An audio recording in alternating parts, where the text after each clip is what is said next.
அன்பு சொந்தங்கள் அனைவருக்கும் வணக்கம் நண்பர்களே.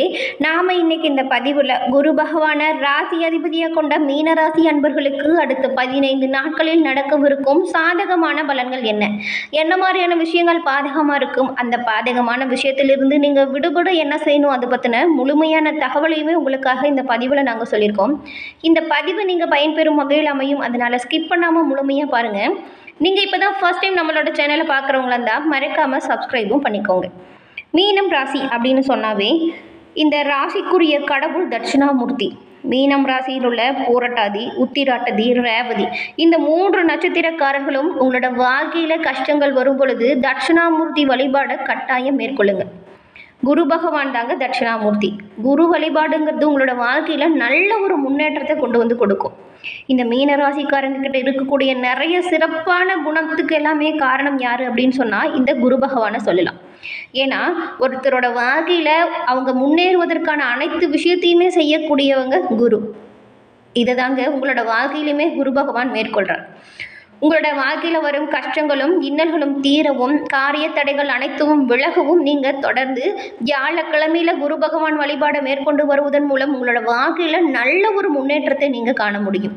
உங்களுக்கு குரு பகவான் பிடிக்கும் என்றாலும் இந்த வீடியோ பதிவின் கமெண்ட்டில் குரு பகவானுக்கு போற்றி, ஓம் குரு பகவானுக்கு போற்றி அப்படின்ற மந்திரத்தை 3 முறை பதிவிடவும் செய்யுங்க. குருவின் அருளால் உங்களோட வாழ்க்கையில் நடக்கக்கூடிய விஷயத்தில் ஏற்படும் தடைகள் நீங்கி செல்வ நிலை மேலோங்கி வளர நாங்கள் வாழ்த்துக்களையும் குரு பகவானிடம் பிரார்த்தனையும் உங்களுக்காக செஞ்சுக்கிறோம். தொடர்ந்து நாம் இந்த மீனராசியில் உள்ள பூரட்டாதி, உத்திராட்டதி, ரேவதி இந்த 3 நட்சத்திரக்காரர்களுக்கும் உங்களோட வாழ்க்கையில் என்ன மாதிரியான விஷயங்களில் நீங்கள் மேன்மை அடைய முடியும், என்ன மாதிரியான விஷயத்தை தவிர்த்தா என்ன மாதிரியான நன்மை கிடைக்கும் அப்படிங்கிற பதிவு தொடர்ந்து பார்க்கலாம். இந்த 12 ராசிகள்லேயே கடைசி ராசியாக வரக்கூடியதாக இருப்பது மீனராசி. இருக்கிறதுலையே ஒரு பள்ளமான ராசியும் இதுதான். அதனால தான் பல விஷயத்தில் நீங்கள் ஆள் மனதில் பதுக்கி வச்சுருப்பீங்க. யாருக்கிட்டையுமே வெளிப்படையாக அவ்வளவு சீக்கிரம் சொல்லிட மாட்டீங்க. பள்ளத்தை தேடி வெள்ளம் பாயிறது போல் விஷயங்களை தேடி தேடி உங்களோட மனதில் அந்த சம்பவங்கள் பற்றின விஷயம் அப்படிங்கிறது ஓடிக்கிட்டே இருக்கும். மீனத்துக்கு குரு இதமாக பதமாக பக்கம் பார்த்து பேசக்கூடிய வாய்ப்பு இருக்கும்.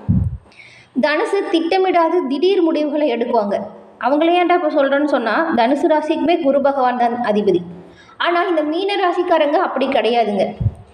எல்லாமே திட்டமிட்டபடி நடக்கக்கூடியவங்களாக இருப்பீங்க.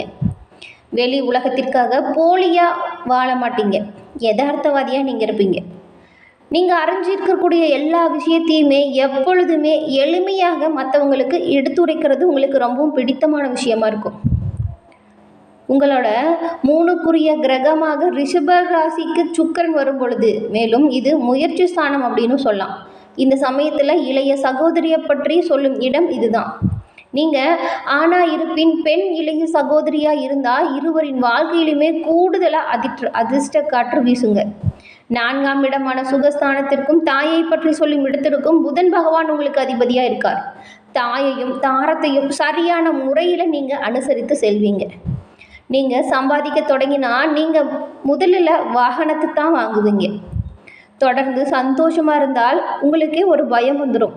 அடுத்து நம்ம வாழ்க்கையில் என்ன வரப்போகுது, இன்றைக்கி நிறைய சிரிச்சிட்டோம், என்ன கஷ்டம் வரப்போகுது, நம்ம ரொம்ப சந்தோஷமாக இருந்துட்டோம், என்ன மாதிரியான கஷ்டம் வரும் அப்படிங்கிற ஒரு உணர்வு உங்களுக்கு தானாக வருங்க. இது நீங்கள் மாற்றிக்கணும்னு நினைப்பீங்க, ஆனாலும் உங்களோட ஆண்மனது விடவே விடாது. பூர்வ புண்ணியஸ்தானம் எனப்படும் 5ஆம் இடத்திற்கு அதிபதி சந்திர பகவானாக இருக்கிறதுனால உங்களுக்கு குழந்தை பிறந்த உடனேயே சட்டுன்னு அப்படின்னு வாழ்க்கை தரம் உயர்ந்து காணப்படும். 6ஆம் இடமான நோய், கடன், சத்ரு ஸ்தானத்திற்கு அதிபதியாக சூரிய பகவான் இருக்கார். உங்களோட சொல்லுக்கும் செயலுக்கும் எப்பொழுதுமே எதிர்ப்புகள் இருந்துக்கிட்டே இருக்கும். இந்த எதிர்ப்பெல்லாம் தாண்டி தான் உங்களோட ஒவ்வொரு செயலையுமே நீங்கள் தீவிரமாக செயலாற்றுவதன் மூலம் கூடுதலான பலனையுமே பெற்றுட்டு வந்திருக்கீங்க. எவ்வளவு எதிரி தொல்லை வந்தாலுமே அசால்ட்டாக அந்த பிரச்சனை எல்லாமே தீர்த்துடுவீங்க. எவ்வளவு திறமையாக இருந்தாலுமே ஒவ்வொரு செயல்லையுமே நீங்கள் முடிவெடுக்கிறது மட்டும்தான் உங்களுக்கு ரொம்பவும் பிடிச்சமான செயலாக இருக்கும். மற்றவங்க சொல்கிறதுக்காகலாம் எந்த ஒரு முடிவுமே எடுக்க மாட்டீங்க. உங்களுக்கு எந்த விஷயம் சரியாக இருக்கோ அதில் மட்டும் ரொம்பவும் தீவிரமாக செயல்பட்டு அந்த விஷயத்திற்கான முடிவை எடுக்கக்கூடியவங்களாக இருப்பீங்க. உலகியோட முதல் உயிரினம் எதுன்னு கேட்டால் மீன் தான் சொல்லுவாங்க.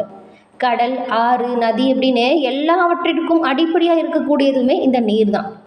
மீனராசியை நீர் தத்துவத்தை குறிக்கக்கூடியதாக சொல்லப்படுறது.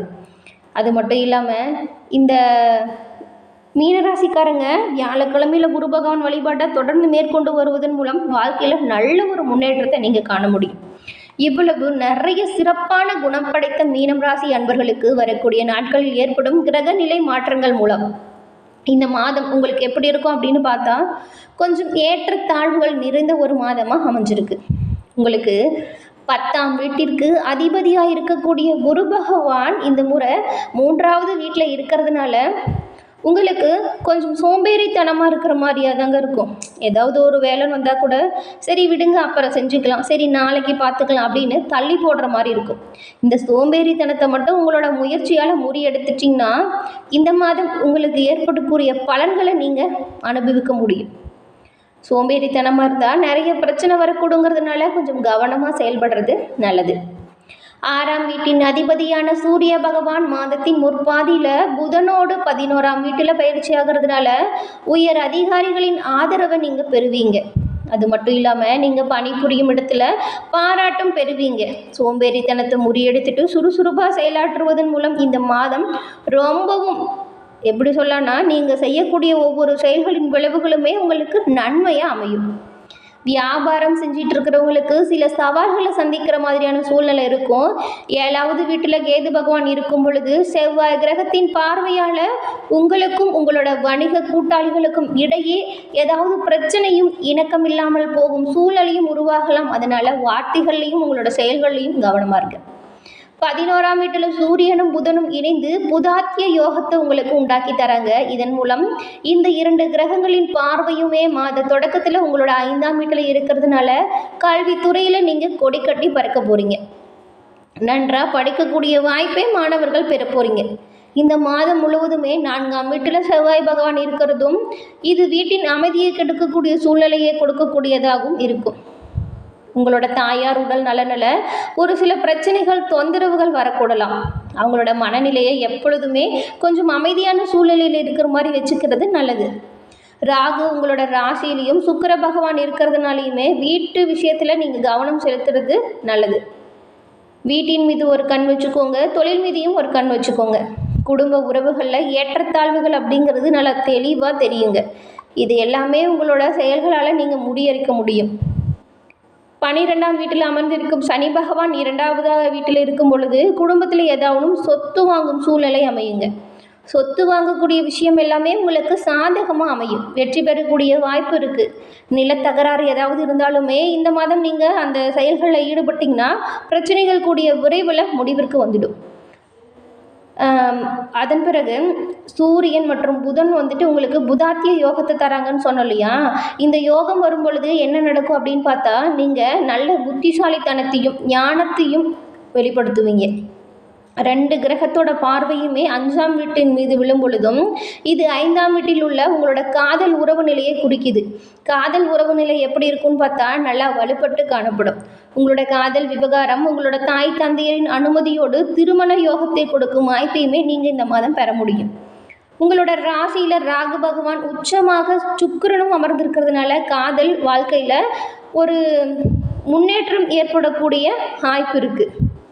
அது மட்டும் இல்லாமல் நிதி நிலையை பார்த்தா இந்த மாதம் ஏற்றத்தாழ்வுகள் நிறைஞ்சு தான் இருக்குது.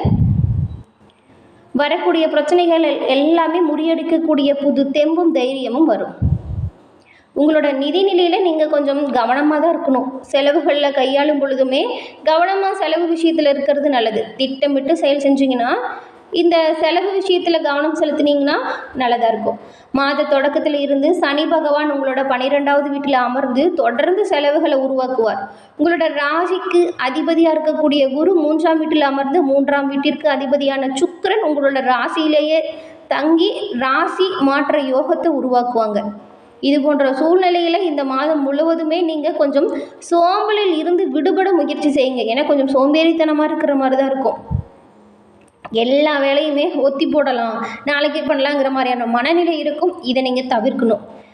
இது உங்களோட வேலையில் இடையூறுகளை ஏற்படுத்துறது மட்டும் இல்லாமல் உங்களோட உடல் ஆரோக்கியத்தையுமே கொஞ்சம் மோசமாக்குங்க. அதனால தான் சோம்பேறித்தனத்தை விட்டு சுறுசுறுப்பாக செயலாட்டுங்க. உங்களுக்கு சொல்லித்தர தேவையில்ல. எந்த ஒரு விஷயத்தை எப்படி செய்யணும் அப்படின்னு மற்றவங்களுமே உங்ககிட்ட கேட்டு செய்யக்கூடிய நிலைமையில் இருப்பீங்க. நீங்கள் இந்த கோபப்படுறது கொஞ்சம் விட்டு கொடுத்து அனுசரித்து போங்க. கொஞ்சம் சோம்பேறித்தனத்தை முறியடிச்சிட்டு திறமையாக செயலாற்றக்கூடியவங்க நீங்கள். உங்களோட திறமையை வெளிப்படுத்துங்க. நல்ல ஒரு முன்னேற்றமான மாதமாக உங்களாலேயே உருவாக்க முடியும். கிரக நிலைகளோட அமைப்பு பார்த்தா எல்லா விஷயத்திலுமே பெரும்பாலும் உங்களுக்கு சாதகமாக தான் இருக்குது. அதனால் இந்த வாய்ப்பை தவற விடாதீங்க. இந்த பதிவு இந்த மீனராசி அன்பர்களுக்கு பயன்பெறும் வகையில் அமைஞ்சிருக்கும்னு நினைக்கிறோம். இந்த பதிவு பிடிச்சிருந்தா லைக் பண்ணுங்கள், ஷேர் பண்ணுங்கள், கமெண்ட் பண்ணுங்கள். நம்மளோட சேனலை நீங்கள் இப்போ தான் ஃபஸ்ட் டைம் பார்க்குறீங்கன்னா மறக்காமல் சப்ஸ்கிரைப் பண்ணி வச்சு கூட வர பெல் ஐக்கானை கிளிக் பண்ணி வச்சுக்கோங்க. தொடர்ந்து பார்த்தமைக்கு நன்றி நண்பர்களே. நன்றி, வணக்கம்.